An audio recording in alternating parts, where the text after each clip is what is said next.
Welcome to another edition of What the Fuck Happenings Here.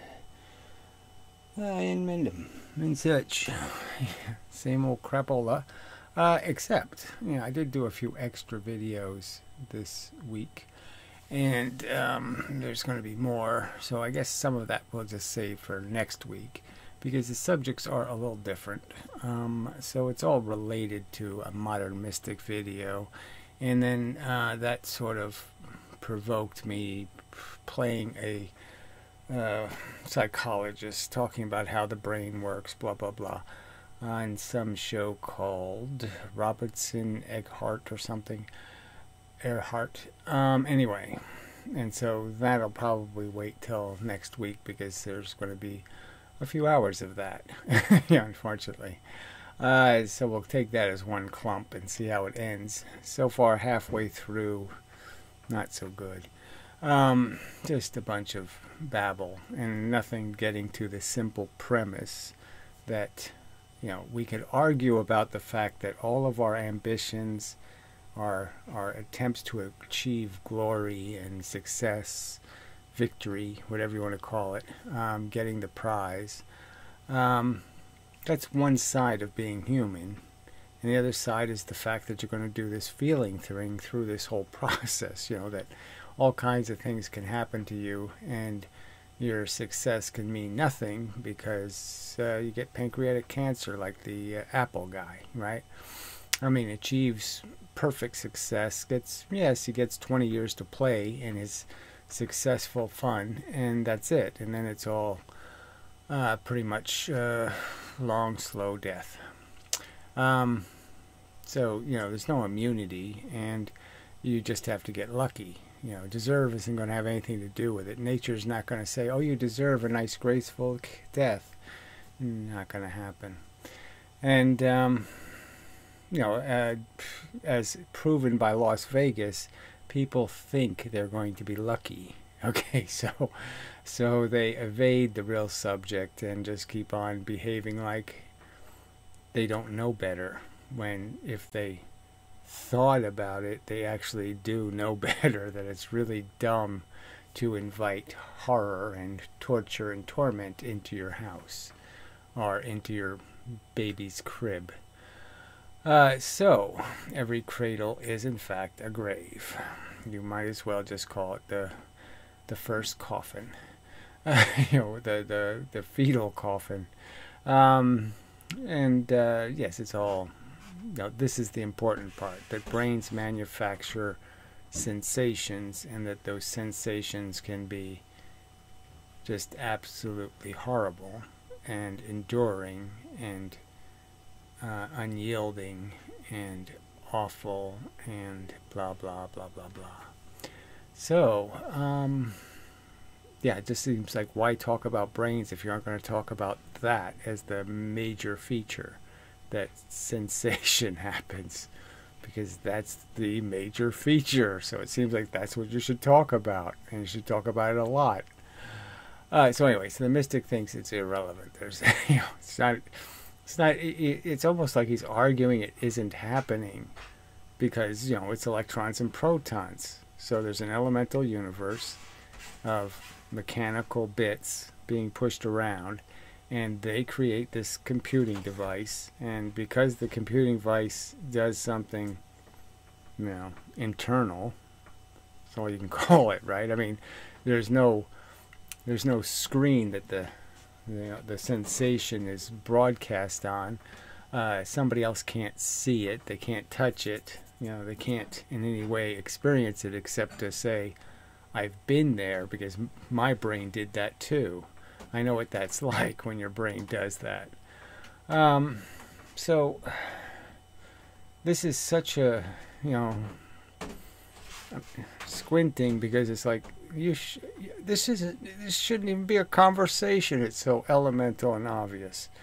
And to have it, to have to sit there and argue the existence of these sensations and the fact that our brain manifests them, doesn't matter what it manifests them out of, doesn't matter. I'm experiencing it, I'm doing it. And I know you're doing it. And I know if I could, buy you out of extreme pain, you'd pay the price. Oh, shit. So don't pretend it doesn't matter. It's not relevant. It's not meaningful. It's not significant. It's not the only significant thing happening in the universe. Come on. Of course it is. And all the other bullshit. Who jumped the highest this year? Who piled as many, the most rocks on top of their head this year? All of that crap. Yeah, sorry, that doesn't mean anything. Oh, fuck. Yeah. It's just about who experienced the worst amount of horrific nerval torment. That's what we should be paying attention to. And how unnecessary was it?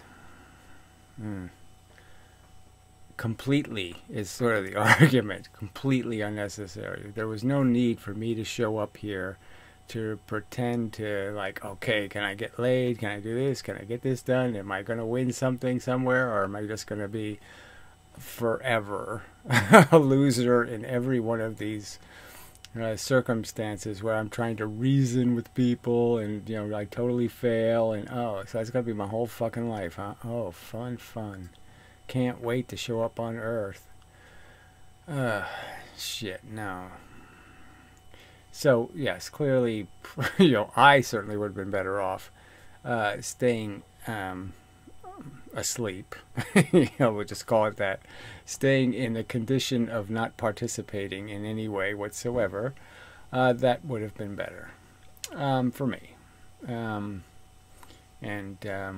We'll see.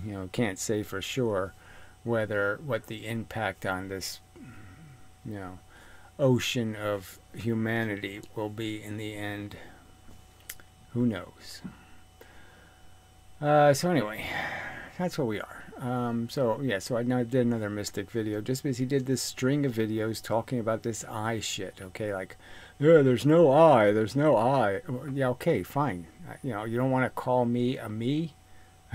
Okay, I'm not that upset. That's sort of like the thing with, if somebody wants to be a squirrel, I'll call you Mr. Squirrely. You want to go from being a Jim to a Jane? Okay, well, whatever. I'm not really that interested, but certainly if you're insisting, then okay, it's not a big deal, okay? I got nothing against it. If this is your thing, then okay, it's your thing, do it. But I don't really want to, I'm not gonna lead a parade down the street going Happy Jane Day. I mean, I don't have that much interest, frankly. I mean, half of me is saying that, well, this, life is going to be tough anyway, okay? So the fact that you can't figure out what organism you are, okay, I understand it's a pain in the ass, but guess what? If you figure it out, it's still going to be a pain in the ass. Relationships are a pain in the ass. The whole fucking system is a pain in the ass, all right? So if you think it's all going to be fixed, if you, cut your ears off and, sew balloons on there instead, okay, fine. But I think you're being unrealistic. But anyway, all right, continuing. Yeah, it's just. Well, anyway, so yeah, so in the end, he accuses me of being some screaming liberal who's lost in a bunch of identity politics or some other crap, that's why I think suffering matters, is because I'm some girly person who, whatever, can't stoically stand up to torture and say, pretend it's fun, like the rest of us. Let's pretend it's fun. You go ahead and do that. If that's your thing, I'm not going to pretend, okay? I'm not going to play, okay? Fuck you. I have no obligation to support the system, and do parades for, stoic, benign, objective rejection of reality. I don't have to be an anti-realist. The reality is suffering sucks. The reality is there's way too much of it, and the reality is we're paying way too much for this pile of shit called the opportunity to be a conniving, scheming hunk of shit. Yeah, this isn't some kind of privilege. Yeah, fuck you. And that's what he's selling. He's like the slave owner, selling the good life, the good life on the plantation. Oh yeah, it's like an island retreat. You'll be with all your own kind, in nice little hovels. And you can be out in the sun all day with a chain around your neck. Fucking assholes. Jesus. Alright, anyway. So, this was just a conversation leading up to the video where he just mocks suffering, essentially. So it's just like he was the amazing atheist, and he did a video about how the suffering makes the hamburger taste better. Just some overt mocking of the very idea that we should be paying attention to how much torment there is on planet Earth. Like we should consider whether it's a great idea to shove cosmetics in the eyeball of a rabbit. Or we should, tie a cancerous ear to a mouse's butt. Yeah, maybe we should think about that. Oh, man, what a fucking, I just, there's no way to react. There's just no reaction to have anymore. It's just, this is such an idiocracy, it's just gotten so fucking pathetically horrific to attempt conversation with the thing called the human. They're so fucking dumb. Alright, so that's probably enough of a preface. Yeah, I think so. So I probably do have to adjust the volume here or there, so maybe I should do that on my own time. Yeah, I'll be back. Yeah, that didn't work. I will be back. Alright, so anyway, so the idea is that there's no brain inside your brain telling your brain what to do, okay? You don't bake your brain, a product that's you. You don't make you. Your brain bakes it, okay? You don't have much to do with it. It's all subconscious. It's all controlled by a bunch of experiences you had in your life, and you're just a byproduct of those experiences, those interactions, what you've been educated to see, what kind of things you noticed in your life, what kind of little things stuck out, where you said, holy shit, that's a disgusting story. And you remember it just because, well, holy shit, it's so fucking disgusting. So you have your memories of little events and little stories about people's horrors and failures, and they, your brain has organized them a specific way. We could be exposed to the same things in some sense, and then half those stories you would forget, and half I would remember. We would not share the same sort of attention paid and absorption of. You would reflect some of the photons I would absorb, that kind of argument. But anyway, but in these elemental subjects, there really shouldn't be disagreement, because the mixture and the ingredients, the baking, is all so fucking obvious about, simple arguments that could be made, where, it really shouldn't be a reach, to make an argument about, whether you should have a straw house or a stick house, a wood house or a brick house, These little stories, these things shouldn't be things we have to argue about. That, brick houses are better than stick houses. Oh, shit. Anyway, but let's just do this because we have to.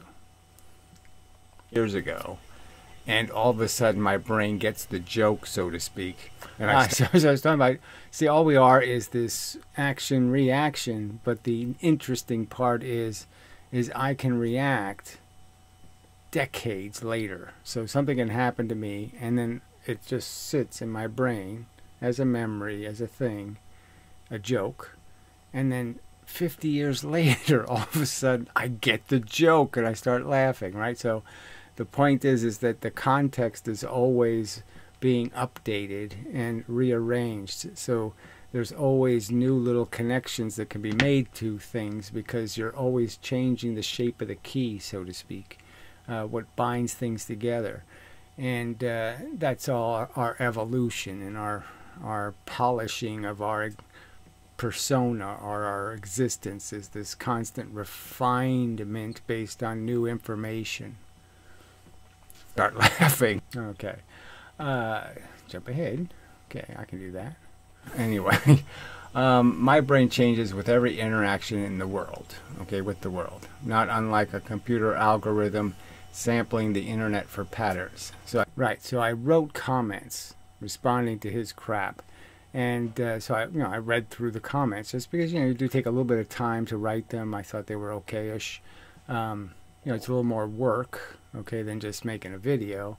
And, I thought they were pretty, I wasn't dissatisfied with the comments and thought they would make some dent. But, of course, no, they didn't. But they were really good comments in terms of trying to concisely explain this function of,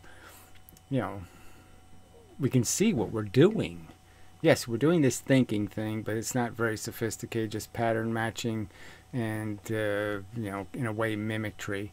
And the only other thing is the feeling thing, and that's it. It's schemes and sensations.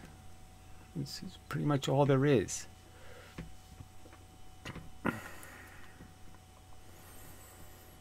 The right thing, as I understand it, blah, blah, blah, blah, blah. All right, so anyway, a sensibly motivated brain can get smarter every day. So if you're looking... Right, so, and after that I said, but brains can also just get lost in eddies and turbulence.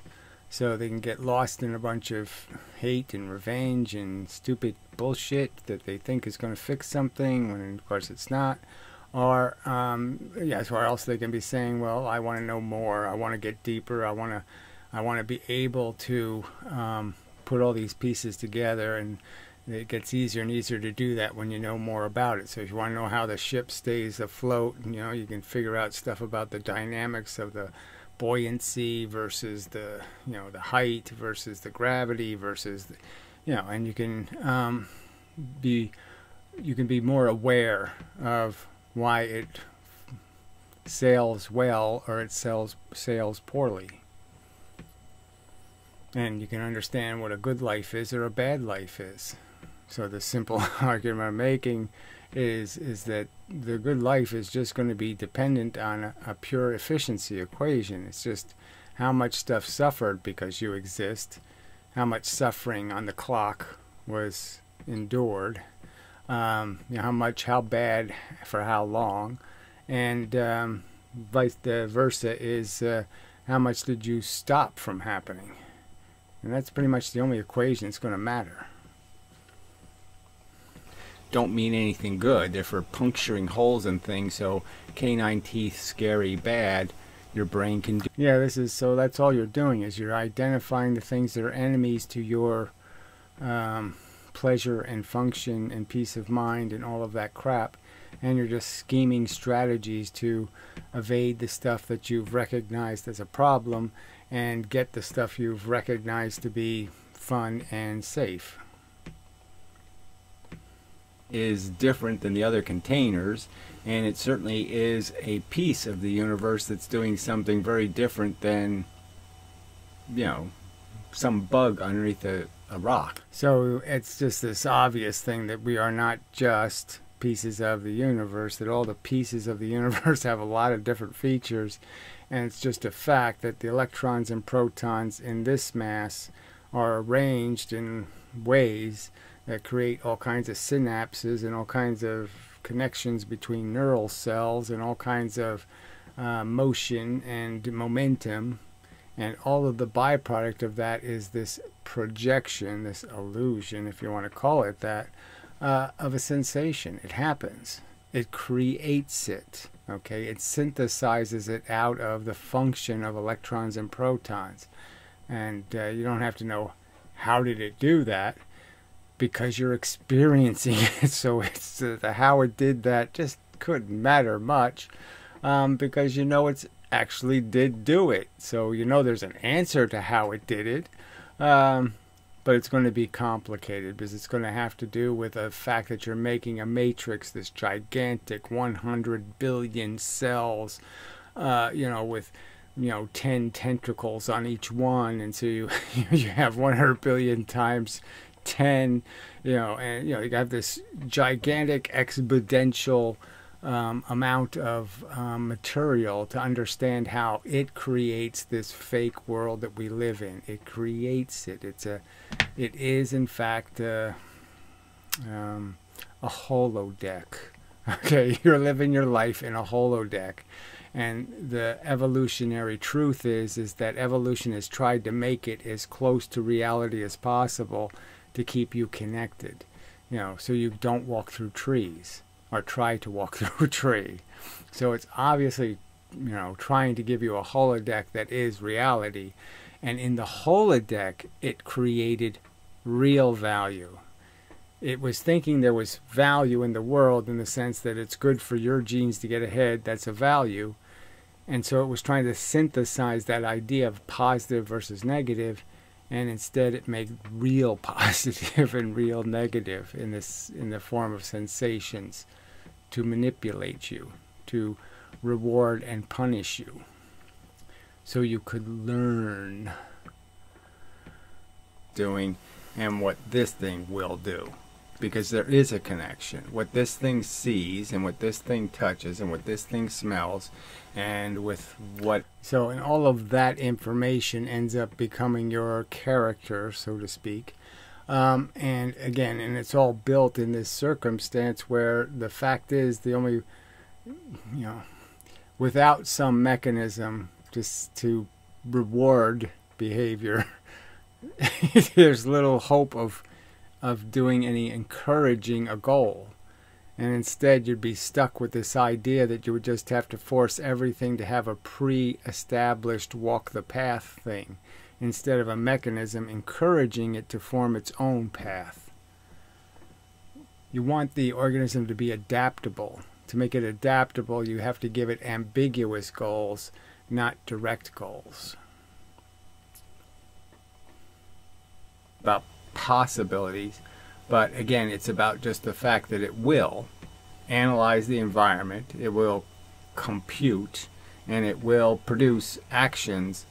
So it's no different than a little calculator or something. You're just punching in a stimulus. It has a program to, an algorithm to decide what those numbers add up to, and it produces the outcome, blink blink on the screen.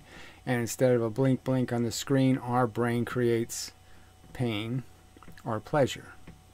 So it just calculates some result that isn't always the same. It doesn't just go to the little printed screen of LEDs, and instead it can do some other things, okay, besides put it on a screen. And in a sense it does put it on our screen, in the sense that the pain is right there in front of us on our screen, our view screen, our hologram, our holodeck has this frickin' this sensation thing bled right into it, that are completely dependent on those computations. Oh, already did that part. Versus dumb as a stick. We, because we're doing this compiling of the stuff that's happening in the universe and chronicalizing what happened in the universe, we are the smart bits. So it's just silly to say the universe has the knowledge when no, the knowledge is in. So, it's silly to say the universe is thinking because I'm thinking. Because no, the thinking is only in this brain. It doesn't go anywhere else. It isn't doing it for any other purpose. It's not engineering the universe's function. So I'm not the universe thinking. It's just kind of wrong to say, and that's what he's trying to imply, that the universe is doing all this stuff, when clearly we can understand that, yes, the universe is a hurricane, but we know the hurricane is part of a huge giant atmospheric system, and that's what really is the real cause of the hurricane, is the Earth has to exist first. So we know there's more direct causes, and there's no point in saying the universe done it, because we know the way the universe does it, it has to go through this procedure to get to that point. And obviously, to create a hurricane of consciousness, you have to go through hundreds of millions of years of evolution. closed system. So as long as the system exists, that is the Earth, with an environment that is in any way that can keep a DNA molecule alive, viable, chemically active, yeah, it'll continue to do that. Unfortunately, sadly, and all that kind of crap. But the news that should be at least a good argument against the people who think it's all working out is that there will be a last generation that has to get, their environment has to be diminished and diminished and diminished until it kills them. So you really are going to sentence humanity to a slow and miserable death. Though simple checkerboard has, in fact, because it is so dense, created clumps of order and clumps of arrangement. And because of the DNA molecule and evolution, those swirls are really swirling into a filter.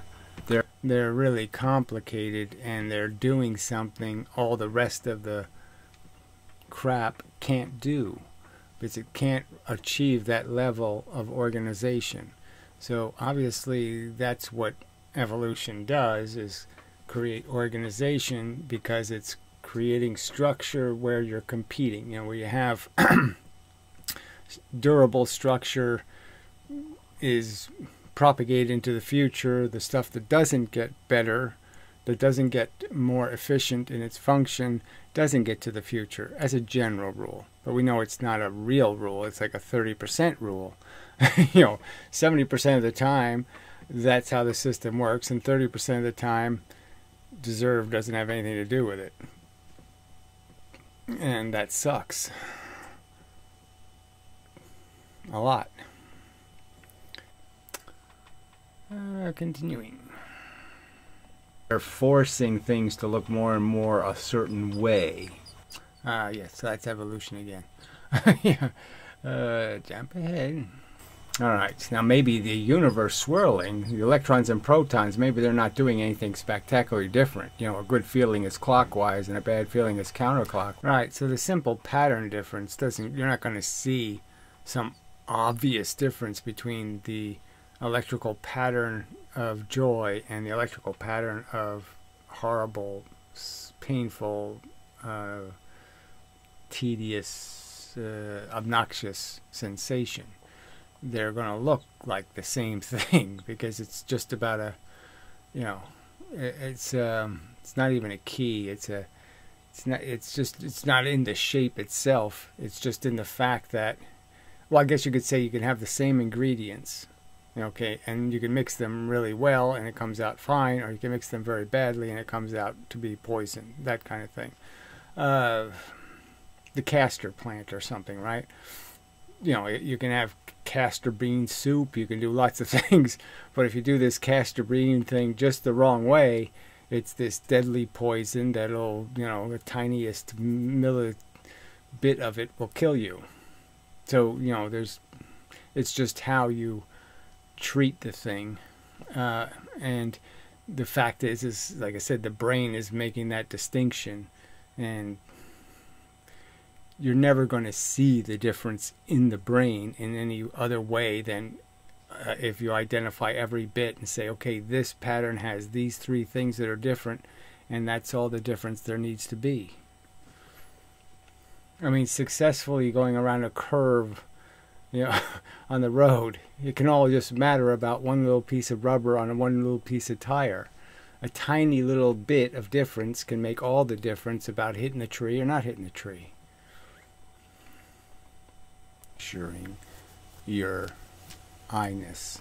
Okay, so the brain makes you, whatever the you thingy is, and it's just a bunch of behaviors, just a bunch of actions and reactions that some of them you only feel, and some of them you can talk about, and some of them you can express, but that's all that's really happening. Yeah, it's just too bad you just can't plug, we can't do the Spockian mind meld And then you could understand exactly why I'm saying all this and I'm so passionate about it, because I've added it up every single way I can possibly add it up. I've looked at it every possible way you can look at it, and there's no way to make this into something you give a child. Okay, you don't give child death and suffering. It's just not a nice thing to do.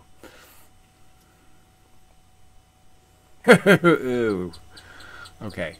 Brains can do things other clumps of the universe can't, so it's kind of important to recognize that the only way suffering can exist is brains have to exist to make it. So obvious, right? So that's just the point. So there's this isn't just the universe, the average universe, the huge, gigantic, most of all of the universe isn't doing this. Okay, it's doing something that's a lot easier to mechanically sustain.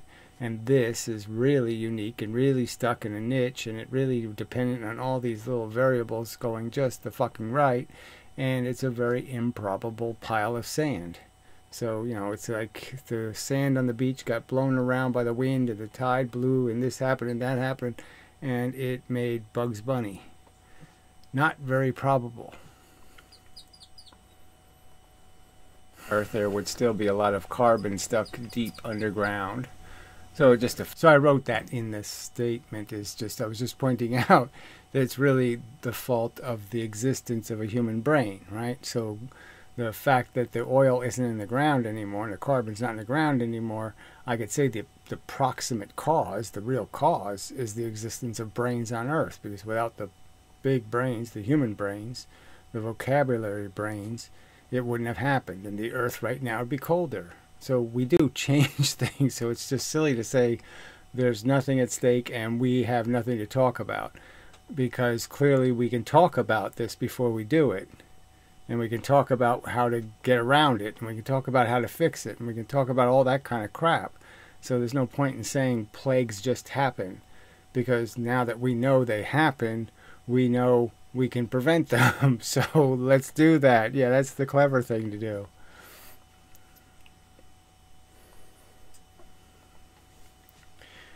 It must be minimized. So I can figure out the fact that it's not a single player game. I can certainly figure out for this player, I ain't coming back. I don't want to do this over again. This is just a huge waste of goddamn, universing. It's a waste of universing. It's a waste of love, attachment, addiction, all the stuff that motivates us. It's just a colossal waste of all of this energy to redundantly play out another Shakespearean play of failure. Fuck it. Okay, we've been there, done that over and over and over again, and it's time to just let it go. Because we're not going to do it better. And it always ends badly. You redundantly go through this process of being hatched, being horny and desperate, pursuing pointless desire for a gratification that won't last nor mean anything, just to be horribly killed in the end. Yeah, that's not the story you rewrite into the, it's not you don't bother seeing that written in handwriting and then write it in a typewriter. Yeah, you just don't bother. Alright, so his video should be coming up here soon. Because my basic statement is yes, here I am, a brain sampling consciousness, and what seems obvious to me as the thing that matters is how I feel and how other people feel, and that's where all the value is. So I didn't say that, but something like that. And he called that just being a girl.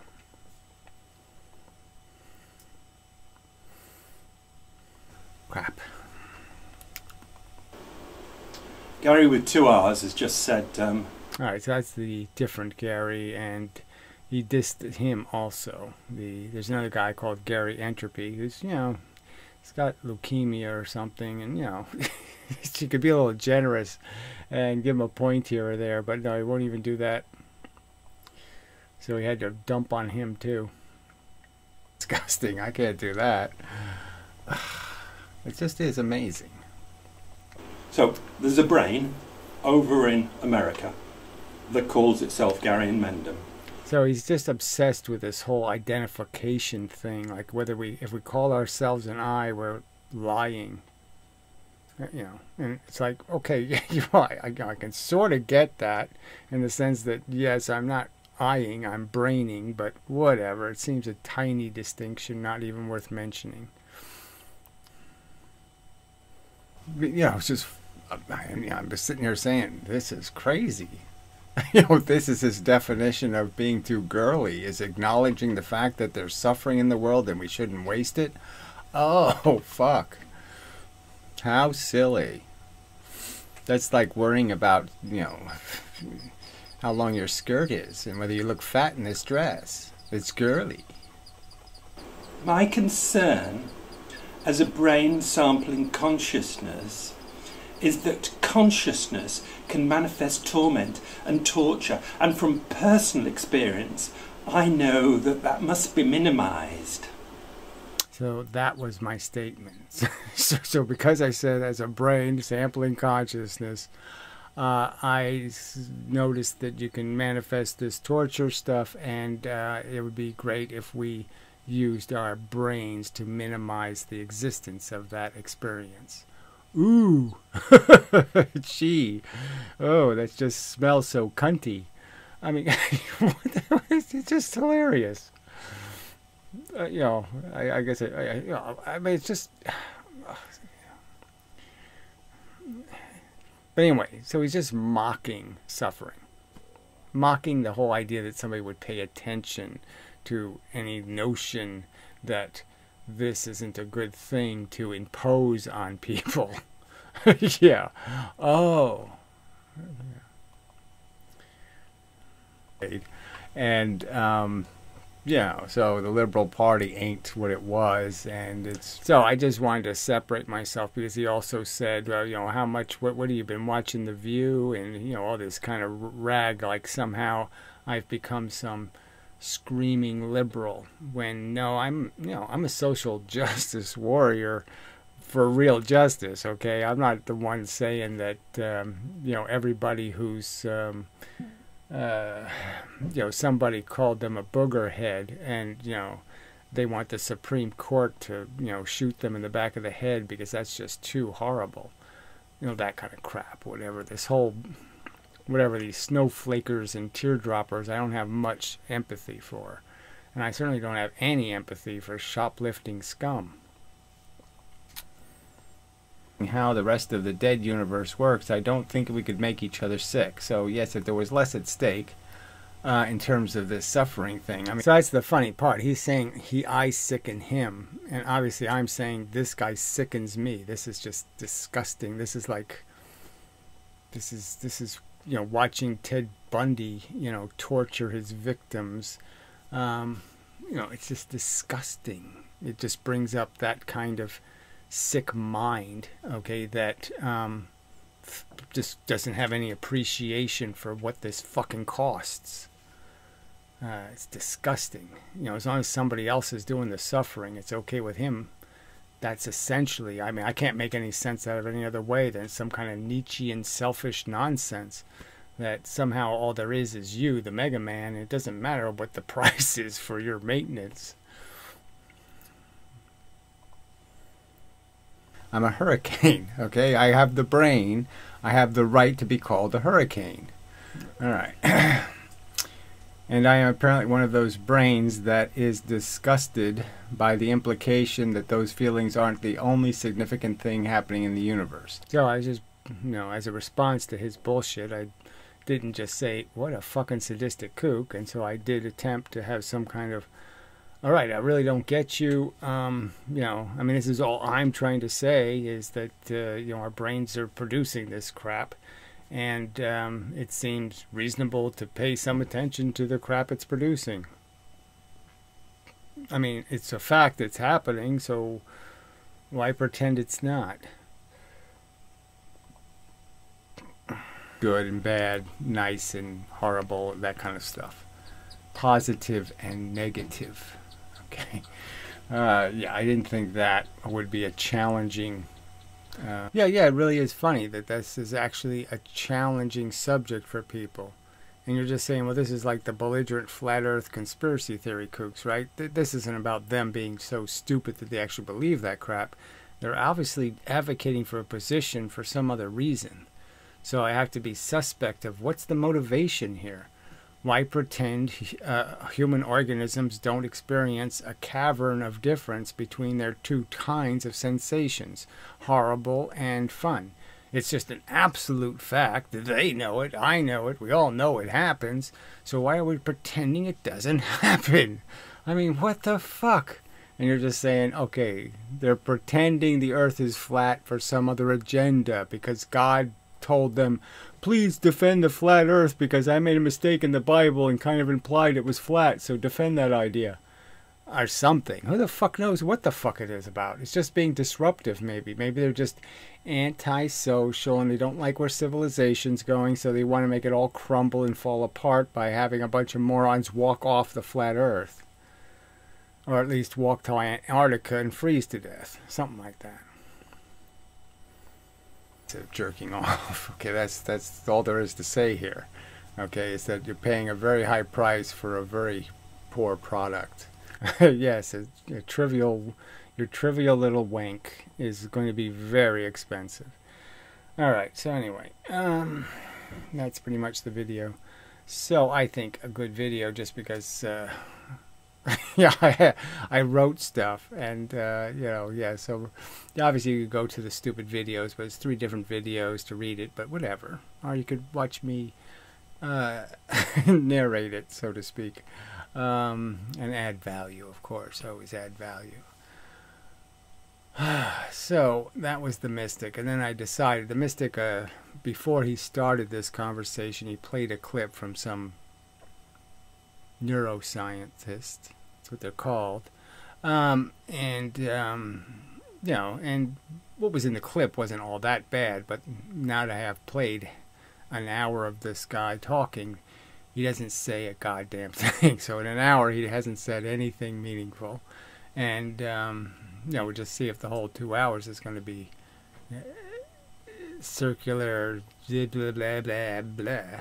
That doesn't have anything to do with the reality that we are stuck in this horrible position of, especially the more knowledge you have of how expensive your life is, that you have to watch everything you do because there's implications all over the place, and you're going to jeopardize and influence and fuck around with other things all over the place, and at any time you could fuck around with it in a way where you make it blow up. And there's nothing trivial or fun in that proposition. Alright, anyway, so till the next time and such, and so forth and whatnot. Yeah, I think that's enough for this week anyway. So the other videos they're already uploaded, but I haven't referenced them yet. So if you know how the number system works, so that's what I will do. So when I put the videos in the description, I'll put the direct link to the videos themselves, the MP4s, because some people are complaining they can't view the website. Well, it's because the settings on your browser are girly. You have them set to protect you from everything. And there's nothing my website can't hurt anybody. It's not taking credit card data. It's not doing any of that stuff. It shouldn't have to be encrypted. It shouldn't have to be any of this horse shit. And it's just, the internet is just such a pile of shit. You know, I mean, why should I fucking recode a website into, encryption means, changing everything into like Japanese so it's, nobody knows what it's saying, and then recoding it, and it has to have keys, and it has to have all kinds of crap for any of that crap to work. Why would I do that to content I'm saying, here, look at it, have it. No one's going to steal the content I'm giving away. And I'm certainly not stealing from them. I mean, it's just so fucking stupid. The shitternet. Let's just waste bandwidth for no good reason. That's a great idea. No, it's a stupid, fucktarded thing to do. God, I just hate this planet.